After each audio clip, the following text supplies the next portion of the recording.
Hello दोस्तों, intermediate class NCERT mathematics में class 11 तक की मैथ्स पे हम डिस्कस कर रहे हैं और 1 से लेके 1.4 तक की हम एक्सरसाइज पे डिस्कस कर चुके हैं। आज हम एक्सरसाइज 1.5 पे डिस्कस करेंगे और हमारी कोशिश ये रहेगी कि हम हर एक एक्सरसाइज में हर एक क्वेश्चन को सॉल्व करेंगे और उस पर डिस्कस करेंगे तथा उससे रिलेटेड सारे टॉपिक पे भी डिस्कस करेंगे। तो एक्सरसाइज 1.5 में कॉम्प्लीमेंट्स ऑफ सेट के बारे में पूछा गया है, तो हम पहले कॉम्प्लीमेंट्स ऑफ सेट पे डिस्कस करेंगे। तो कॉम्प्लीमेंट्स क्या होता है, कॉम्प्लीमेंट्स ऑफ सेट क्या है, अर्थात समुच्चय का पूरक क्या होगा। एक अगर हमें एक यूनिवर्सल सेट होगा और एक सेट हमें उसका सबसेट हमें दिया गया होगा। अगर हम उस यूनिवर्सल सेट में से उसका सबसेट को अर्थात उस दिए गए सेट को अगर हम हटा दें या उसको घटा दें, तो जो बचा हुआ सेट है हम उसको उस सेट का कॉम्प्लीमेंट्स सेट कहेंगे। अर्थात अगर मैं बात करूं, हमारे पास एक सेट है जिसको एक यूनिवर्सल सेट है U, जिसमें एलिमेंट्स है हमारे पास 1 2 3 4 5 और 6 है, और एक सेट हमें A दिया है जो कि उसी का सबसेट होगा। 1 2 3 है। अगर हमें अब इसका कॉम्प्लीमेंट निकालना है अर्थात A का पूरक निकालना है, तो इस यूनिवर्सल सेट में से इस गिवन सेट को घटा दीजिए, हटा दीजिए, तो बाकी जो बचेगा, अगर मैं इसका 1 2 3 इसमें से हटा दूं, ओनली 4 5 और 6 ही बचेगा, तो इसका कॉम्प्लीमेंट क्या हो जाएगा, 4 5 6 हो जाएगा। और इसको ए डैश से शो करते हैं या फिर ए कॉम्प्लीमेंट ए के ऊपर सी लिखते हैं। तो हम यूजुअली जनरली ए की ए डैश से इसको शो करेंगे। अगर मैं इसको वेन आरेख से दिखाऊं तो ये क्या होगा, U को हम आई चित्र से शो करते हैं।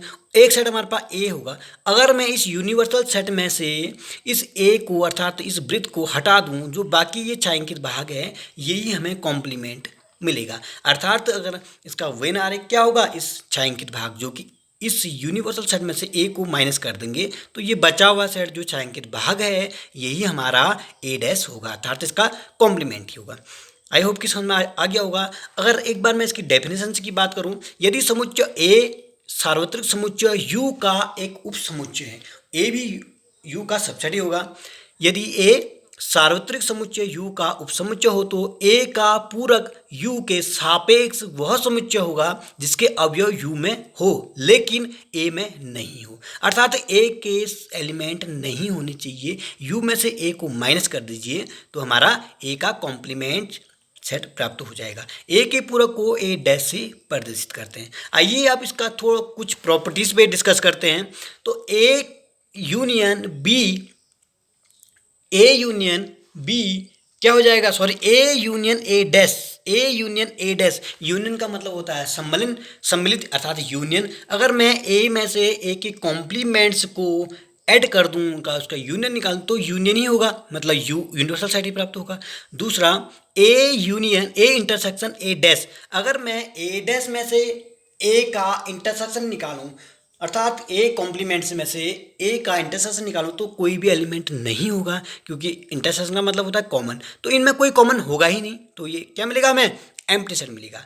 और ए कॉम्प्लीमेंट्स ऑफ कॉम्प्लीमेंट्स, अगर ए का कॉम्प्लीमेंट है उसका फिर कॉम्प्लीमेंट निकाल दूं तो क्या मिलेगा, ए ही मिलेगा।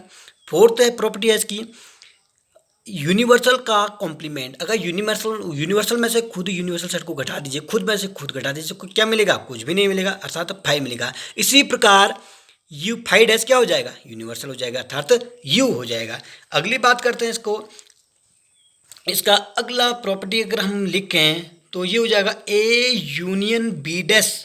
ए यूनियन बी डैश ये होता है हमारा A dash intersection B dash. ध्यान दीजिएगा, ए यूनियन बी का होल डैश होता है A intersection B dash. Second, A intersection B dash, इस प्रकार यह क्या हो जाएगा, ए यूनियन बी डैश। जब यूनियन हो रहा है तो इंटरसेक्शन हो जाएगा, जब इंटरसेक्शन होगा होल का तो हमें यूनियन मिलेगा। तीसरा की बात करूं, A minus B union C, यह हमें प्राप्त होगा ए माइनस बी, ये चेंज हो जाएगा, यहाँ यूनियन है, ये हो जाएगा intersection A minus C. Fourth है इसका A minus B intersection C, तो ये भी ऐसे होगा, ए माइनस बी तो होगा ही होगा, और यहाँ पर क्या है, ये यूनियन है, ये हो जाएगा इंटरसेक्शन, ये भी इंटरसेक्शन ही होगा, ए माइनस सी। हम इनको डी मोर्गन लॉ भी कहते हैं। डी मोर्गन का नियम। अब थोड़ा सा और डिस्कस करते हैं। द्विपूर्वक नियम, मतलब द्विपूर्वक नियम क्या होता था, अभी मैंने बात किया का ए का अगर हम कॉम्प्लीमेंट निकाल दो तो हमें ए ही मिलता है। और फाई का नियम क्या होगा, अगर फाई का कॉम्प्लीमेंट हमें यू मिलता है। जबकि यू नियम क्या होता है, यूनिवर्सल नियम, अगर मैं यू का कॉम्प्लीमेंट निकालूं तो हमें फाइव मिलता है। इस पर हम डिस्कस कर चुके हैं। आइए अब इन पर बेस्ड हम एक्सरसाइज 1.5 पे डिस्कस करते हैं, जो कि इससे ही रिलेटेड होगा। आइए प्रश्नावली 1.5 पे डिस्कस करते हैं। 1.5 के हम 1 से लेकर 3 तक क्वेश्चन को इस वीडियो में सॉल्व करेंगे, बाकी अगले वीडियो में सॉल्व करेंगे। पहला क्वेश्चन है हमारे पास, मान लीजिए यू में हमें सेट दिया है, यूनिवर्सल सेट हमें दिया है 1 2 3 4 5 6 7 8 9, और जबकि ए में दिया है 1 2 3 4, बी में दिया है 2 4 6 8, सी में दिया है 3 4 5 और 6। निम्नलिखित का मान ज्ञात कीजिए। पहले हमें कॉम्प्लीमेंट्री निकालना है, मतलब ए डैश निकालना है। ए डैश का मतलब हुआ, मैंने फिर वही बात की है कि अगर हम यू में से ए को माइनस कर दूं तो ए डैश होगा। तो यू में से ए को माइनस कर दीजिए। यू हमारे पास 1 2 3 अप टू 9 है, इसमें से मैं अगर ए को हटा दूं, मतलब 1 2 3 4 को हटा दूं तो ओनली क्या मिलेगा, 4 5 6 7 8 9 मिलेगा। तो ये हमारे पास ए था, ये हमारा सॉरी ये यू है, ये ए है। ए यू में से ए को घटा दीजिए, 1 से 4 तक की संख्याओं को घटा दीजिए, ओनली क्या बचेगा 5 6 7 8 और 9। या इस प्रकार अगर इसको लिखूं मैं सेट बिल्डर फॉर्म में, तो ए कॉम्प्लीमेंट होगा एक्स के ऐसे एलिमेंट जो कि यूनिवर्सल सेट में तो होगा लेकिन ए में नहीं हुआ, क्योंकि ए को तो हम घटा दे रहे हैं। इसी प्रकार बी डैश अगर हमें निकालना है तो यूनिवर्सल सेट में से बी घटा दीजिए। ए हमारे पास था 1 से लेकर 9 तक की संख्याओं को, और 9 तक की संख्याओं में से बी वाले सेट को हटा दीजिए, अर्थात 2 4 6 और 8 को घटा दीजिए, तो क्या मिलेगा, ओनली 1 3 5 और 7 9 मिलेगा, क्योंकि बी डैश होगा। या इसको सेट बिल्डर के फॉर्म में लिखूं तो एक्स ऐसे एलिमेंट यू के जो बी में नहीं हो। तीसरा part, A union C. A union C का कॉम्प्लीमेंट से हमें निकालना है, तो पहले मैं ए यूनियन सी निकालूंगा। ए यूनियन सी क्या होगा, ए और सी में से जो भी सारे एलिमेंट हैं लिख दीजिए। यूनियन का मतलब होता है सम्मिलन। ए यूनियन सी के सारे एलिमेंट आ जाएंगे हमारे पास 1 2 3 4 5 और 6। जबकि ए में हमारा क्या था, 1 2 3 4 थे, और बी में 2 4 6 8 था, सॉरी सी में, तो हमारे पास होगा 1 2 3 4 5 और 6 हो जाएंगे। अगर ये हमारे पास ए यूनियन सी है तो इसका कॉम्प्लीमेंट निकाल लेते हैं। यू में से इन संख्याओं को घटा दीजिए, ओनली हमारे पास क्या बचेगा 7 8 और 9। इसी प्रकार ए यूनियन बी डैश निकालते हैं, मतलब कॉम्प्लीमेंट्स निकालते हैं इनका। ए में से ए यूनियन बी को घटा दीजिए, पहले हम ए यूनियन बी निकालेंगे, फिर यू में से घटा दीजिए तो इसका कॉम्प्लीमेंट निकल जाएगा। तो यूनियन हमारे पास है 1 से लेकर 9 तक की संख्या है, जबकि यूनियन क्या, सॉरी यूनियन ये था, यूनिवर्सल सेट हमारे पास है यू 1 से लेकर 9 तक की संख्या है। जबकि यूनियन ए और बी को ऐड कर लीजिए तो मिलेगा हमें 1 2 3 4 5 6 और 8। इन संख्याओं को घटा दीजिए, ओनली 5 7 9, क्योंकि 5 7 और 9 ही बी में नहीं है। ए डैश का डैश मतलब ए का कॉम्प्लीमेंट से का कॉम्प्लीमेंट ए ही होता है, देखते हैं फिर भी शो करते हैं। पहले हम ए डैश निकालेंगे, मतलब यूनिवर्सल सेट में से ए हटा दीजिए तो 5 6 7 8 9 मिला। अब ए डैश का डैश निकालने के लिए ए यू में से ए कॉम्प्लीमेंट्स को फिर घटा दीजिए तो बचेगा 1 2 3 और 4, यही हमारे पास ए है। अब बी माइनस सी का कॉम्प्लीमेंट निकालना है, पहले हम बी माइनस सी निकालेंगे, अर्थात बी के ऐसे एलिमेंट जो सी में नहीं होने चाहिए तो वो निकाला और यूनियन से घटा दीजिए। तो यूनियन में से बी माइनस सी हमारे पास आया 2 और 8, इसको फिर माइनस कर दीजिए। यू के ऐसे एलिमेंट जो कि जिसमें कि बी माइनस सी नहीं हो, तो ये हो जाएगा 1 3 4 5 6 और 9।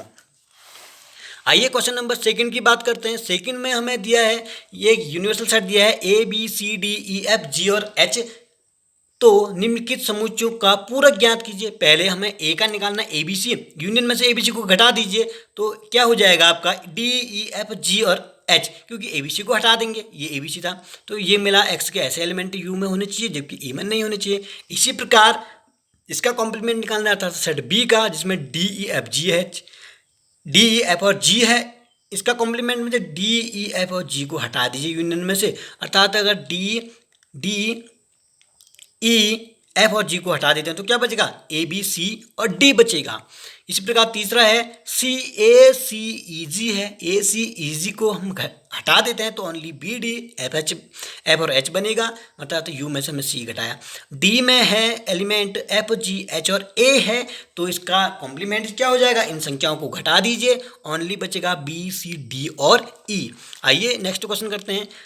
तीसरे क्वेश्चन में हमें दिया है कि प्राकृतिक संख्याओं के समुच्चय को सार्वत्रिक समुच्चय मानते हुए, मतलब हमें जो यूनिवर्सल सेट दिया है वो नेचुरल संख्या दिया है, तो निम्नलिखित समुच्चयों का पूरक ज्ञात कीजिए। पहला है हमारे पास एक्स सच दैट एक्स प्राकृतिक सम संख्याएं, सम संख्याएं में से नेचुरल में से, क्योंकि हमें जो यू दिया है वो नेचुरल संख्याओं का सेट दिया है, और कॉम्प्लीमेंट किसका निकालना है, इवन नंबर्स का, मतलब सम संख्याओं का, तो इसका कॉम्प्लीमेंट क्या हो जाएगा, विषम संख्या हो जाएगी। तो इस प्रकार इनका कॉम्प्लीमेंट क्या हो जाएगा, एक्स सच दैट एक्स एक प्राकृतिक विषम संख्या है। सेकेंड पार्ट है एक्स, ये है, इसमें हमें विषम संख्याएं दी है, इसका कॉम्प्लीमेंट निकालना है, तो नेचुरल संख्याएं में से अगर मैं विषम संख्या को घटा दूं तो हमें सम संख्याएं मिलेगा। इस प्रकार इसका जो कॉम्प्लीमेंट होगा वह सम प्राकृतिक संख्याओं का समुच्चय होगा। तीसरा देखते हैं, सम संख्या एक्स 3 का गुणज हो, ये हमें सेट दिया, इसका कॉम्प्लीमेंट निकालना है, तो इसका कॉम्प्लीमेंट क्या हो जाएगा, ऐसे संख्याएं जो कि 3 का गुणज नहीं हो,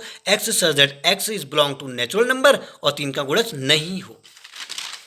आइए फोर्थ पार्ट करते हैं, एक्स सच दैट एक्स एक अभाज्य संख्या है, इसका कॉम्प्लीमेंट निकालना है, तो कॉम्प्लीमेंट हो जाएगा एक भाज्य संख्या है, क्योंकि अभाज्य के लिए पूछा है, इसका कॉम्प्लीमेंट क्या होगा, भाज्य संख्याएं, या उन प्राकृतिक संख्याओं का समुच्चय जो अभाज्य नहीं है अर्थात भाज्य होंगे। फिफ्थ पार्ट है एक्स सच दैट एक्स 3 और 5 से विभाजित होने वाली संख्या है, इनका कॉम्प्लीमेंट हो जाएगा जो कि 3 और 5 से विभाजित नहीं हो। सिक्स्थ पार्ट है एक पूर्ण वर्ग संख्या का कॉम्प्लीमेंट निकालना है, पूर्ण वर्ग संख्या का कॉम्प्लीमेंट हो जाएगा x such that x belong to N, x पूर्ण वर्ग संख्या नहीं हो। सेवंथ पार्ट है एक पूर्ण घन संख्या, इसका कॉम्प्लीमेंट हमें मिलेगा जो कि पूर्ण घन संख्या नहीं हो। एट्थ पार्ट है x such that x plus 8, यहाँ ध्यान दीजिए हमें सेट दिया है एक्स सच दैट एक्स ऐसे जो कि एक्स प्लस 5 बराबर 8 हो। अगर मैं यहाँ से एक्स का मान निकालूँ तो एक्स का मान क्या मिलेगा, 8 माइनस 5 बराबर 3, मतलब एक्स बराबर 3 का हमें क्या निकालना है, कॉम्प्लीमेंट, तो इसका कॉम्प्लीमेंट क्या हो जाएगा, जो एक्स बराबर 3 नहीं हो, तो इसका कॉम्प्लीमेंट हो जाएगा x such that x is belong to ऐसे एक्स जो कि 3 के इक्वल नहीं हो। नाइन्थ पार्ट है इसका x such that 2x plus 5 बराबर 9, अगर मैं इसको भी सॉल्व करूँ यहाँ से 2x प्लस 5 बराबर हमें क्या दिया है, 9 दिया है, 2x की वैल्यू हो जाएगी 9 माइनस 5 बराबर 4, x का वैल्यू मिलेगा 4/2, अर्थात x का मान क्या मिला हमें, 2 मिला, तो इसका कॉम्प्लीमेंट हो जाएगा एक्स सच दैट एक्स ऐसे x नेचुरल संख्या में से जिसका मान 2, x का मान 2 नहीं हो, बाकी सारे संख्याएं इसका कॉम्प्लीमेंट होंगी बट 2 नहीं होना चाहिए।